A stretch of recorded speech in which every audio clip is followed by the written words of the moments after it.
இன்னும் ஒரு மாதத்திற்குள்ள விஜய் அவர்கள் வந்து அரசியல் கட்சி தொடங்க போறதா தகவல் வந்திருக்கு. அதுக்காக நான் என்ன ஓடி போய் பதிக்கணுமா? இல்ல சார், நீங்க ஆதரவு தெரிவிப்பீங்களா அந்த டைம்ல? அது நாளை. இப்போ அவர் கோர்ட்டில் பிஸியாக நடிச்சிட்டு இருக்கார். The greatest of all time, greatest of all time, that means GOAT. எங்களுக்கு இப்போலாம் கோட்டுனாவே ஒரே பக்கரா தான் வருது. அடுத்து பிரியாணி போட்டு போயிட்டே இருப்போம், அவ்வளவுதான். நாளைக்கு அவர் தொடங்குறார், இவர் தொடங்குறார், அதை பற்றியெல்லாம் எங்களுக்கு கவலை இல்லை. 40 வருஷமாக நான் அரசியலில் இருக்கேன். இந்த தமிழ்நாட்டு மக்கள் எவ்வளவோ துன்பத்தை அனுபவிச்சுட்டு இருக்காங்க. எங்கள் அஜெண்டா வந்து அதுதான், மீனவர்கள் ஒருத்தங்க கூட தாக்கப்படக்கூடாது, தனி சுதந்திரமாக செயல்படணும், மிகப்பெரிய தன்மானத்தோடு வாழணும், மாணவர்களுக்கு இந்த நீட்டை தூக்கணும், சிறைவாசிகளை விடுதலை செய்யணும். அப்புறம் அந்த தமிழ்நாட்டில் வேலை வாய்ப்புகள் முழுக்க, இதை இந்தியா முழுக்க கொண்டு போகிறோம், எல்லா மாநிலத்துக்கும். இதில் பொறுப்பாளர்களாக பல மாநிலத்தவர்கள் இணைய இருக்காங்க. இது இராணுவ வேகத்தில் இனிமேல் போகும். 40 ஆண்டு கால அரசியல் இருக்கிறீங்க, தற்கால அரசியல் சூழல் எப்படி பார்க்குறீங்க இந்திய அளவில்? ஏப்பா இப்போ தான்ப்பா நான் பிள்ளையார் சொல்லி போட்டு அல்லாஹ்வுக்கு பின்ன ஆரம்பிச்சிருக்கிறேன். 40 ஆண்டு காலம் இருக்கிறேன், பல கட்சிகளில் இருந்தேன். சரிங்களா? இனிமேல் எங்களோட நடவடிக்கை பயங்கரமாக இருக்கும், பயங்கரமாக இருக்கும். ஆமாம், நண்பர் என்னமோ கேட்டீங்களே, கேளுங்க ஐயா. ஆமாம் ஆமாம், இல்லை, நாங்கள் தமிழ் தேசியத்தெல்லாம் கைவிடலை. அந்தந்த மாநில மக்களுக்கு அந்தந்த தேசியம் பெரிது. தமிழன் பிரதமர் ஆகணும்.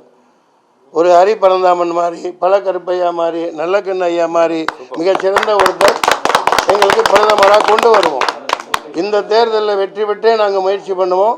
இல்லாட்டி வர்ற 2029 நடக்கும். இதுக்கப்புறம் இல்லையா, 24, 25, 26, 27, 28, 29, அதில் நாங்கள் 300 இடங்களில் போட்டியிடும். இதே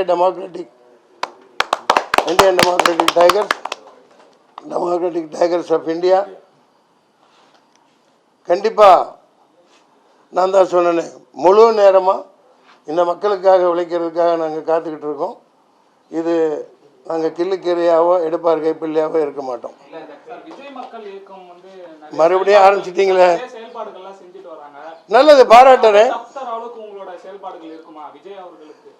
அப்போ கம்பேர் எல்லாம் பண்ண வேணாங்க. நான் வந்து சும்மா இந்த அரிசி மூட்டை, கொஞ்சம் காய்கறி, கொஞ்சம் தீனிகள் கொடுக்கறதுக்காக நான் இங்கே நோட்டு புத்தகம் கொடுக்கறது, இதுக்காக நாங்கள் அரசியல் பண்ண வரலை.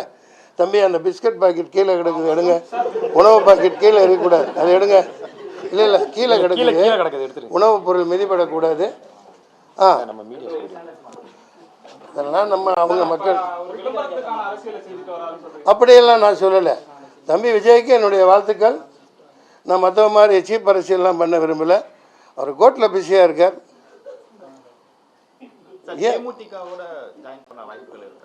ஐயா, இது நாங்கள் இறங்கிட்டோம். நீங்கள் தள்ளி விடாட்டியும் கூட நாங்கள் விழுந்து நீச்சல் அடிச்சுட்டு கப்போட வருவோம். ஆமாம், இந்திய ஜனநாயக புலிகள். சத்தமாக சொல்லுங்க மேன். புலிகள் கழுத புலி மாதிரி சொன்ன இந்திய ஜனநாயக புலிகள்ங்கிற ஒரு ஆவேசம் வர வேணாமா? பசியில் இருக்கோம், நாங்கள் பார்த்து பார்த்து பசியில் இருக்கோம். எங்களை ஏமாத்திட்டு போயிட்டே இருக்காங்க, இனிமேல் விட மாட்டோம். வேற ஆமாங்க, நாங்கள் சினிமாவில் நடிக்கிறேன்னு எல்லாம் அப்படியே அழுதுட்டு உட்காந்துருக்காங்க. போமேன், அது என் பொழப்பு. இந்த நாளைக்கு கூட ஷூட்டிங் இருக்குது. என் பொண்டாட்டி பிள்ளைய நீயா காப்பாத்துவ?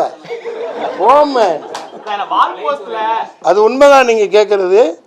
அது இதுல தீவிரமா இறங்கிருக்கும், அதில் மாற்று கருத்தே இல்லை.